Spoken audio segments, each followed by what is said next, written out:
हमारे पास यहाँ पर सवाल में ये कहा गया है कि एक आपके पास ब्लॉक है ऑफ मास m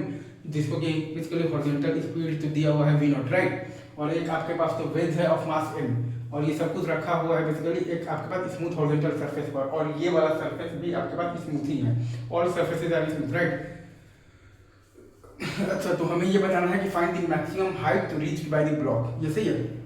तो एक कॉन्सेप्ट यहाँ पर ये है कि तो when maximum height is reached by the block, right, तो तब ये होगा कि both the block and wedge will have the common velocity is equal to vf। ये कॉन्सेप्ट आपको अच्छे से आना चाहिए कि when maximum height is reached by the block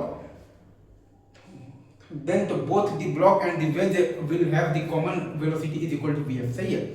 ये बात अगर आप समझ गए हैं तो अगर आप बेसिकली तो ये ब्लॉक और ये वेज को एक सिस्टम मानिएगा तो आप ये देखिएगा कि ये पूरे सिस्टम पर एक्स एक्सिस के अलोंग कोई भी एक्सटर्नल फोर्स नहीं है, मतलब कि आप ये पूरे तो सिस्टम पर एक्स एक्सिस के अलोंग तो लीनियर मोमेंटम कंजर्वेशन लगा सकते हैं, राइट। अगेन मैं फिर से बोल रहा हूँ, अगर आप यहाँ पर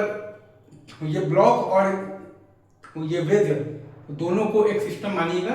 तो आप बेसिकली तो ये देखिएगा कि ये पूरे सिस्टम पर एक्स एक्सिस के अलोंग तो कोई भी एक्सटर्नल फोर्स नहीं है, मतलब कि आप ये पूरे सिस्टम पर एक्स एक्सिस के अलोंग आप लीनियर मोमेंटम कंजर्वेशन लगा सकते हैं। तो वही काम हमने यहाँ पर किया है, तो m plus M into V F बराबर आ गया है m इंटू वी नॉट, तो हमारे पास आ गया है वी एफ बराबर M V not by M plus M, right. वही काम हमने किया है, तो हमारे पास आ गया है m plus M into V F बराबर आ गया है m इंटू आ गया है वी नॉट, तो हमारे पास आ गया है वी एफ बराबर आ गया है M V not by M plus M, right. अच्छा, और अब हम लोग लगाएंगे तो वर्क एनर्जी थ्योरम। तो एक कॉन्सेप्ट आप जानते हैं कि ये ब्लॉक और ये जो आपके पास जो वेज है इन दोनों के बीच में जो नॉर्मल रिएक्शन जो फोर्स है उसका वर्क डन अगर आप देखिएगा तो ब्लॉक और वेज के सिस्टम पर 0 होगा। अगेन मैं फिर से बोल रहा हूँ, ये वाला जो ब्लॉक है और ये वाला जो आपके पास जो वेज है इन दोनों के बीच में जो नॉर्मल रिएक्शन फोर्स है उसका वर्क डाउन बेसिकली अगर आप देखिएगा तो ब्लॉक और वेज के सिस्टम पर 0 होगा। अगेन मैं लास्ट पर बोल रहा हूँ, ये वाला जो आपके पास जो ब्लॉक है और ये वाला जो आपके पास जो वेज है इनके बीच में जो नॉर्मल रिएक्शन जो फोर्स है उसका वर्क डन अगर आप देखिएगा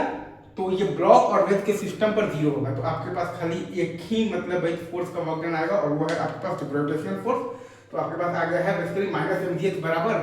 ये है आपके पास फाइनल काइनेटिक एनर्जी है half into M plus M into M square into है आपके पास V not square by M plus M का होल स्क्वायर और माइनस आपके पास इनिशियल आपके पास मतलब कि तो काइनेटिक एनर्जी है हाफ एम तो वी नॉट स्क्वायर। अगेन आपके पास work done by the gravitational force है माइनस एम जी एच और बराबर